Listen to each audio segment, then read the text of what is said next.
खाने वाले हो या फिर बनाने वाले, एक मुद्दे पर सबकी राय एक है।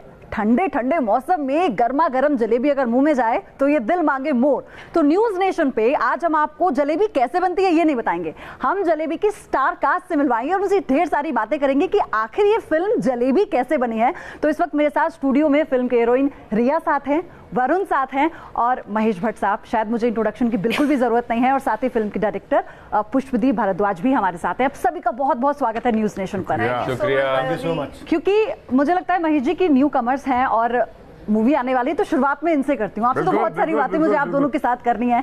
वरुण और रिया, हमने पोस्टर देखा, सबसे पहले पोस्टर से शुरुआत करेंगे। पोस्टर में एक बहुत ही रोमांटिक सा सीन है, जो भी देखता है वो उसको देख रहा है वाओ, मतलब बहुत रोमांटिक मूवी होने वाली है। लेकिन जब हम उसके नाम को पढ़ते हैं, नीचे लिखा होता है जलेबी, हम इसको कैसे रिलेट करें? लगता है कि अरे यहाँ तो रोमांस हो रहा है और नीचे जलेबी। वरुण, तो मेरे ख्याल मतलब सब ये थोड़ा वायरल इसलिए हुआ, सब ये बोलते हैं कि किस है, और मतलब भट्ट ने वापस ऐसा एक पोस्टर वहां पे लगा दिया है जो मतलब वायरल हो गया है। I think what we have shown is not just a kiss, I think we tried to express a feeling जिसकी वजह से वो पोस्टर वायरल हुआ है। अच्छा, जलेबी कौन है फिल्म में? रिया बताओ, रिया जलेबी के बारे में, क्योंकि अच्छा आपको देखकर तो मैं समझ गई हूँ बहुत चुलबुली सी कोई लड़की है और शायद फिल्म में भी ऐसा ही कैरेक्टर होगा आपका। फिल्म में हाँ, मेरा कैरेक्टर चुलबुली तो है, बट जलेबी की तरह थोड़ी ट्विस्टेड भी है, स्वीट भी है, और देव को इरिजिस्टिबल भी लगती है। तो जलेबी तो सब खाते हैं, सबको पसंद है। एंड आई थिंक पोस्टर की बात जो आप कर रही हैं, जब मैंने भी पोस्टर शूट के बाद पोस्टर देखा तो मैं भी हैरान हो गई। मेरे को भी 2 बार देखना पड़ा कि आई ये क्या हो रहा है। एक ट्रेन है, ट्रेन से झपट्टा मार के लड़की बाहर, लड़का खड़ा है अपने टोस पे। ऐसा कभी देखा नहीं है कि लड़की बाहर किसी ट्रेन से निकल रही हो, ऐसा नहीं होता ना नॉर्मली। आई थिंक वो बात एक एक्साइटिंग लगी। मतलब ये कहने का मतलब है कि अब क्योंकि बॉलीवुड में विमेन सेंट्रिक मूवीज बनने लगी हैं, तो सीन भी इसी तरह से बनाया जाता है जिसमें कि लगे कुछ एफर्ट्स महिलाएं कर रही हैं। महेश जी, ये पूरा जो पोस्टर के बारे में मैं पूछ रही हूँ इस वक्त, ये अपने आप में बहुत सारी कहानी बयां करता है फिल्म के बारे में, और फिर हम जब नाम को लेते हैं जलेबी तो लगता है कि हाँ कुछ इंटरेस्टिंग होगा, कुछ मिठास होगी। आप हमेशा से एक नई स्टोरी में जान डालने की कोशिश करते हैं, नए चेहरों को लाते हैं, इस पर आपने किस तरह से काम किया? इसमें कोशिश कामयाब हो गई हमारी। अच्छा, ये हम फिल्म हमने महीनों पहले इसको कंप्लीट की थी फिल्म, और कल रात भी हम इतनी शिद्दत से आपस में इसकी बात कर रहे थे।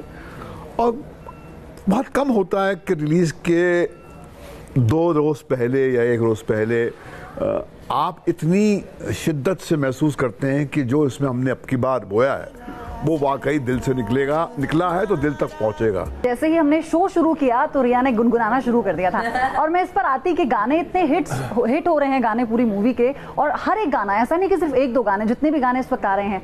आपकी आवाज अच्छी लगी रिया, तो कुछ गुनगुनाना चाहेंगी? मेरी आवाज अच्छी नहीं है वैसे गाने के लिए, पर मैं गा सकती हूँ। पर ऐसे अरिजीत और जुबिन और श्रेया घोषाल को पहले से माफी। नहीं, कोई बात नहीं, इसमें कोई इशू नहीं है। आप अपनी फिल्म का कौन सा गाना हमारे दर्शकों को सुनाने? मैं पल गा देती हूँ, चलो मेरे साथ गाओगे? चलूं मैं जहाँ जाए तू, दाएं मैं तेरे बाएं तू, हुर्रत में हवाए तू साथिया। और आपका कोई फेवरेट है, आप चाहेंगे गुनगुनाना?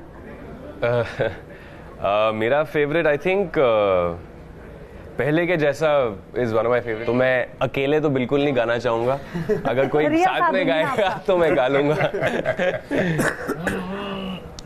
पुष्पदीप का भी फेवरेट वही है। ऐसा कुछ भी नहीं है, दिन रात आंखों में बस नमी है, पहले के जैसे मेरे पास आओ। क्या बात, जरूरत है उनको गले से लगाओ, नहीं आस आते है ये अंधेरे, चलो जींद लाए फिर वो सवेरे।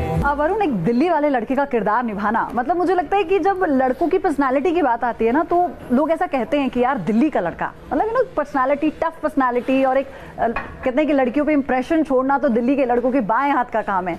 तो ये आसान था रोल निभाना, ये इसमें थोड़ी सी मुश्किल आई? जी, मैं दिल्ली का लड़का ही हूँ। हाँ, और पुरानी दिल्ली से ही है शायद? नहीं, मैं साउथ मतलब सोमविहार में रहता था आर.के.पुरम में, बट मैंने पुरानी दिल्ली में कुछ समय स्पेंड किया। मैं पहले एक एक्सपोर्ट हाउस के लिए काम करता था, तो हम लोग वहाँ पे सोर्सिंग के लिए जाते थे अपने डिज़ाइनर्स को लेके। तो किनारी बाज़ार में काफ़ी टाइम स्पेंड किया है वहाँ पे। तो मैं भी दिल्ली का लड़का हूँ और पुष्पदीप भी दिल्ली के लड़के हैं, तो आई डोंट थिंक हमको ज़्यादा सोचना पड़ा about that aspect of the character. उन्होंने भी काफ़ी टाइम स्पेंड किया है दिल्ली में, मतलब पुरानी दिल्ली में मैंने भी किया है, तो it was I think that was relatively easy. जब हम बात करते हैं दिल्ली के जायके की, तो मुझे लगता है कि हर कोई चाहता है कि जो अगर कोई दिल्ली के बाहर का है वो आए तो चांदनी चौक जाए, पुरानी दिल्ली जाए, वहाँ के जायकों का लुत्फ उठाए।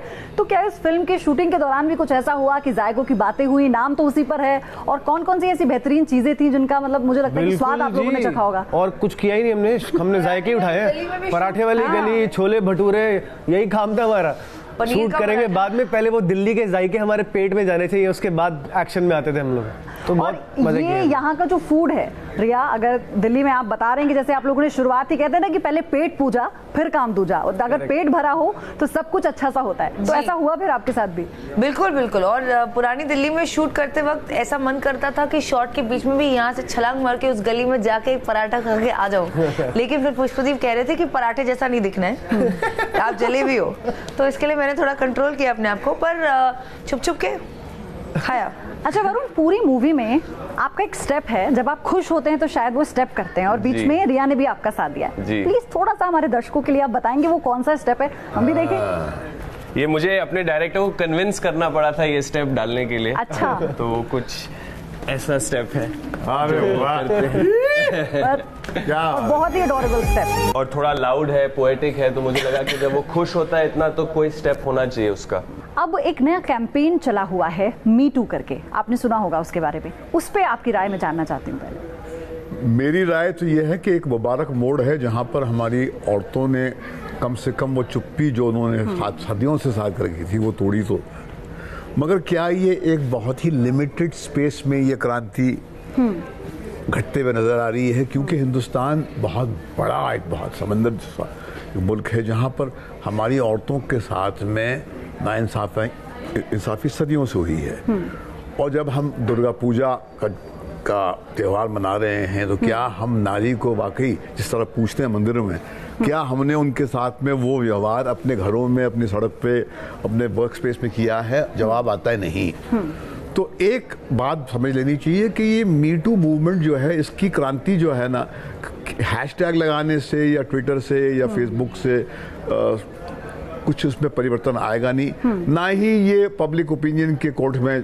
तो आपको कुछ बड़ी हस्तियां हैं जिनके नाम अब हम इस कैंपेन के बाद ना पहले से ही सामने आते रहे हैं। नाना पाटेकर का नाम है, आलोकनाथ का नाम इतने समय बाद जिस महिला ने उन पर आरोप लगाया है, तो आप भाई उसी इंडस्ट्री से हैं। देखिए विंता नंदा जिसने, आलोकनाथ हमारा मित्र है, हमने काम किया, विंता हमारी अपनी है, हमारा रोज का मिलना जुलना है, सालों उसने हमारे साथ काम किया है, वो सोशल इश्यूज पे हमारे साथ लड़ती रही हैं, मगर आज तक उसने इसका जिक्र कभी किया नहीं था। और अगर नहीं किया था तो क्यों नहीं किया था, ये सवाल उठता है। मगर क्या अगर आज उसने ये सवाल उठाया है तो क्या उसका मुंह बंद कर देना चाहिए? उसकी बात सुन के अनसुनी कर देनी चाहिए? क्या आलोकनाथ को गिल्टी मान लेना चाहिए? उन्होंने अपने बयान में एक बात कही, उन्होंने कहा कि उस वक्त मेरे अंदर इतनी क्षमता नहीं थी, क्योंकि उस वक्त मेरे पास शायद उतने पैसे भी नहीं थे कि मैं इनका विरोध करूं, मैं हर तरह से बहुत कमजोर थी, लेकिन आज मुझे कोई डर नहीं है। ये स्टेटमेंट अपने आप में बहुत सारी बातें कहता है कि हम क्या इससे हम ये मान लें कि जो सिचुएशन है स्ट्रगलर्स की, स्पेशली गर्ल्स की जो हीरोइन बनने के लिए आती हैं, उनके लिए टफ सिचुएशन होती है। देखिए मजबूरी सिर्फ पैसों की नहीं होती। मैंने देखा है कि बहुत कामयाब औरतें होती हैं जो गाड़ियों में घूमती हैं, जिनका बहुत अच्छा बैंक बैलेंस होता है, एक ज़हनी टिमिडिटी होती है। वो क्यों चुप रहती हैं? क्योंकि ये सदियों से बोला गया कि बेटा कुछ होता है नहीं, अब ऐसी बातें जो है छुपाया करो, उस पर पर्दा डाला करो। इसलिए जब वो आलिया ने वो जो फिल्म की थी हाईवे, उसका इतना गहरा इम्पैक्ट क्यों हुआ था? क्योंकि हमारे घरों का एक सच है जिसके बारे में हम आए दिन आपस में चुप के बात तो करते हैं, मगर वो पब्लिक तक वो बात पहुंचती नहीं। क्यों? अगर पहुंचेगी तो घर का पूरा ढांचा टूट जाएगा।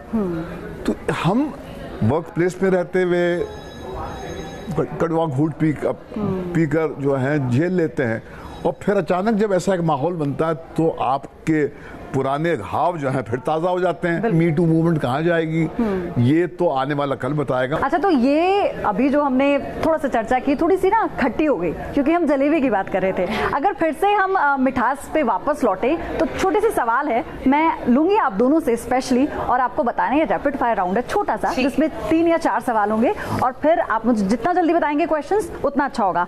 तो मैं गाने के बोल आपको बताऊंगी, तो उसमें किस मिठाई का नाम है या किस चीज का नाम है खाने से जुड़ी, वो आप मुझे बताइएगा। ठीक है। नाम dash by. Jalebi by Malika Sherawat.